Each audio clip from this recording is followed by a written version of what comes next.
Sihor town hall ખાતે મહિલા દિવસની ઉજવણી નિમિત્તે મહિલાઓને તાલીમ સેમિનાર યોજાયો। સિહોર ટાઉન હોલ ખાતે મહિલા સ્વરાજ મંચ દ્વારા મહિલા દિવસની ઉજવણીના ભાગરૂપે ગ્રામ્ય વિસ્તારની મહિલાઓને તાલીમ આપવામાં આવી, જેમાં વિવિધ મુદ્દાઓ તેમજ બેનરો લગાવી માર્ગદર્શન આપવામાં આવ્યું। સ્વરાજ મંચની મહિલાઓનું વિશાળ સંગઠન દ્વારા શહેર તેમજ ગ્રામ્ય વિસ્તારોની મહિલાઓ પર થતા અત્યાચારો અને અનેકવિધ મુદ્દાઓ પર કામ કરી રહ્યા હોય ત્યારે ગ્રામ્ય વિસ્તારની મહિલાઓમાં ખૂબ જ જાગૃતિ આવે અને વિવિધ ક્ષેત્રે મહિલાઓને હરણ રહે તે માટે મહિલાઓના સશક્તિકરણનું સ્તર દિન પ્રતિદિન ઊંચું આવે તે માટે મહિલાઓને આપઘાત કરવાનું ઓછું થાય અને જેવા વિવિધ મુદ્દાઓને લઈ આમ સ્વરાજ મંચ મહિલાઓ દ્વારા ખૂબ સારું અને સરાહનીય કામગીરી કરવામાં આવી, જેમાં મોટી સંખ્યામાં મહિલાઓ જોડાયા હતા। ભલે અત્યાર સુધી આપણે નથી કર્યું, પણ હવે જેને જમીન હોય એને આ પ્રક્રિયા ચાલુ કરી દેવાની। આમાં રોકાવાય નહીં, એમાં કે કોઈ જમીન નહીં લઈ લે। આ જમીન તો આપણી જ લેવાની છે, પણ જેટલા આપણા ઘરના સદસ્યો હોય બધાના નામ ચડાવવા માંડવા। 2 મહિનામાં બધું થઈ જશે। કોઈને કાંઈ પ્રશ્ન કંઈ કેવું હોય? મમ્મી અને 2 ભાઈઓ છે, આ 2 ફૂઈ, એ 7 જણાના જમીનના નામ છે અને એને બધા પૈસા મળે છે।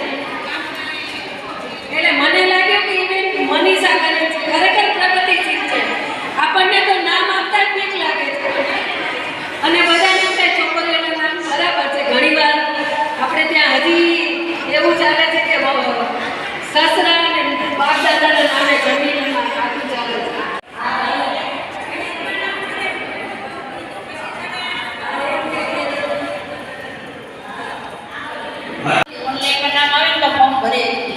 એટલે એ નામ નથી આવતું।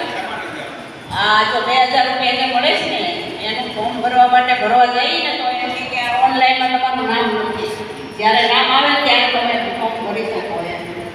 એટલે જણાવી દેવાનું રાખો, પછી જ્યારે ઓલું ભૂલ છે ને ત્યારે આપણી વેબસાઈટમાં નામ નહીં, પછી પાછું બંધ થઈ જાય। હવે પોર્ટલની ભૂલ છે, કારણ કે અત્યાર સુધી જેને આપવાના હતા એ બધાનું નામ આવી ગયું, હવે પાછું ભૂલ છે ના તો 1.5 વર્ષ પહેલા તો ચાલતું હતું।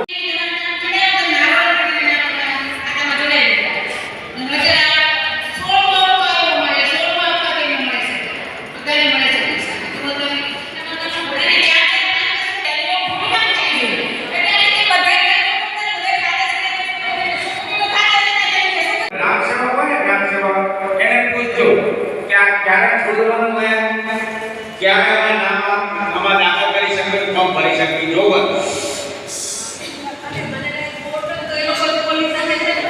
એટલે તમે પણ એના માટે તપાસ કરી શકો પોર્ટલ માટે।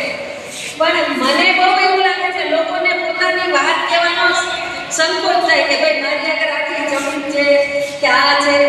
જો આપણે બહેનોના હકની વાત કરતા હોય કે આપણા અધિકારની વાત કરતા હોય તો આ તો આપણે સંયુક્ત જોડાણ છે। આજે અમારી સંસ્થામાં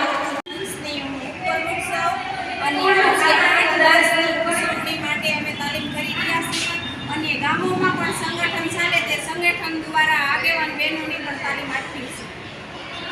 આજે મહિલા સ્વરાજ મંચ દ્વારા 8 માર્ચ મહિલા દિનની ઉજવણી કરી રહ્યા છીએ। મહિલા સ્વરાજ મંચ દ્વારા આજે 8મી માર્ચ મહિલા દિવસની ઉજવણી અને એક આગેવાન બહેનોનું નેતૃત્વની કાર્યક્રમની તાલીમ કરી રહ્યા છીએ।